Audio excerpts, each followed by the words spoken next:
स्थिति है, लेकिन इसके पीछे रीजन क्या है? और ये ऐसा नहीं है कोई पहली बार ऐसी चीजें हो रही हैं, बार बार ऐसी चीजें हमें देखने को मिल रही हैं। रिंकी जी, आपकी तरफ रुख कर रहा हूं, कौन जिम्मेदार? नेता, अफसर, नौकरशाह, कौन जिम्मेदार? ये जो टकराव बार बार देखने को मिल रहे हैं। देखिए, मैं तो ये कहूंगी कि भाजपा की जो डबल इंजन सरकार है, इसमें आखिर ऐसी स्थिति बन क्यों रही है?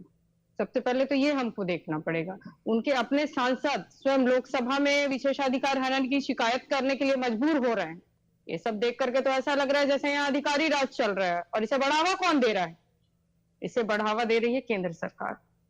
आप देख सकते हैं कि केंद्र सरकार का इतना ज्यादा हस्तक्षेप राज्य सरकार ये राज्य के में जो अधिकारी स्थापित रहते हैं उन पर होता है कि वो लोग किसी भी जनप्रतिनिधि की बात नहीं सुनते हैं। तो आज अगर जनप्रतिनिधि की बात नहीं सुनी चाहिए तो आप सोचिए कि जनता का क्या हाल होता होगा भाई। और इसमें गलती केवल भाजपा ही सरकार की है, इसलिए कि भाजपा सरकार ने प्रशासन को इतना ज्यादा केंद्रीकृत कर दिया है कि फैसले अब नीचे से नहीं होते, सीधे ऊपर से होते हैं। हमको तो लगता है कि जो गृह मंत्री जी हैं हमारे देश के, वो अपने पीएमओ कार्यालय उतना नहीं चाहते होंगे जितना यहाँ हमारे यहाँ छत्तीसगढ़ में दौरा करते हैं। किस लिए? आप देख सकते हैं यहाँ के जो मुख्यमंत्री हैं, मुख्यमंत्री तो एक गूंगे गुड्डे की तरह उनका कार्य नजर आता है, क्योंकि उनका कोई रोल ही नहीं है। क्या ये शिकायत मुख्यमंत्री के यहाँ प्रमुख सचिव द्वारा नहीं की गई, नहीं इसकी शिकायत को क्लियर किया गया जो ये शिकायत ऊपर गई? तो रिंकी जी, मुझे ये नहीं समझ आ रहा है कि आप बृजमोहन अग्रवाल की साइड खड़ी हैं या अफसरों की, या जो नौकरशाह उनकी तरफ खड़ी है? किस तरफ है आप? मैं जनता की साइड खड़ी हूँ, मैं जनता के मुद्दों की साइड खड़ी हूँ। आखिर सरकार में स्थिति बन क्यों रही है? इसको बढ़ावा देने में हाथ किसका रहा? इसको बढ़ावा देने में भाजपा सरकार का ही हाथ रहा है। आपने शुरू से लेकर के अभी तक केंद्र को इतना ज्यादा बढ़ावा दिया, यहाँ की जनता के बारे में आपने नहीं सोचा। जल जंगल जमीन का मुद्दा हो, चाहे स्मार्ट मीटर का मुद्दा हो, पूरे छत्तीसगढ़ में जल जंगल जमीन को बेचने का कार्य किसने किया? तब तो अधिकारी आज इतने इस प्रकार से बातें कर रहे हैं। अधिकारी किसके लिए कार्य कर रहे हैं? अधिकारी यहाँ के मुख्यमंत्री तक की बात नहीं सुनते हैं। तो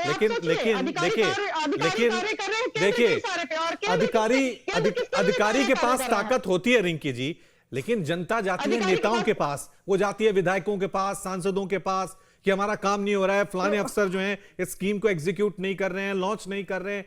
तो वो तो नेता को ही संभालना पड़ेगा ना, जवाबदेही तो नेता की सबसे ज्यादा होती है। वही तो बात है कि यहाँ तो नेताओं की भी नहीं सुनी जा रही है। तो आखिर क्यों नहीं सुनी जा रही है?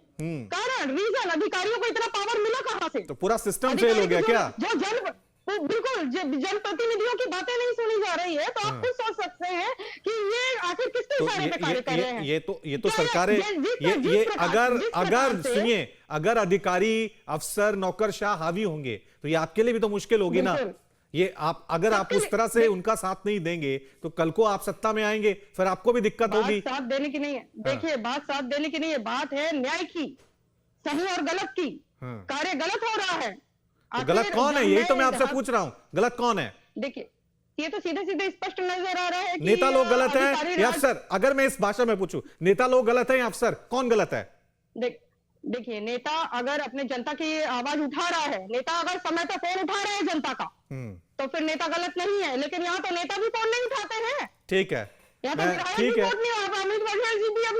है, नेता तो किसी के दल के वो सब एक जैसे ही होते हैं। राजेश जी किस तरह से देखेंगे जो टकराव छत्तीसगढ़ में? क्योंकि ये पहला मामला नहीं है, अपने दर्शकों को बता दें इस तरह के कई मामले जो हैं हमें, ये बृजमोहन जी वाला, आईएएस अमित कटारिया वाला, फिर सरगुजा वाला, सीतापुर वाला मामला, बीजेपी विधायक राम कुमार टोपो तहसीलदार के साथ वो मारपीट वाला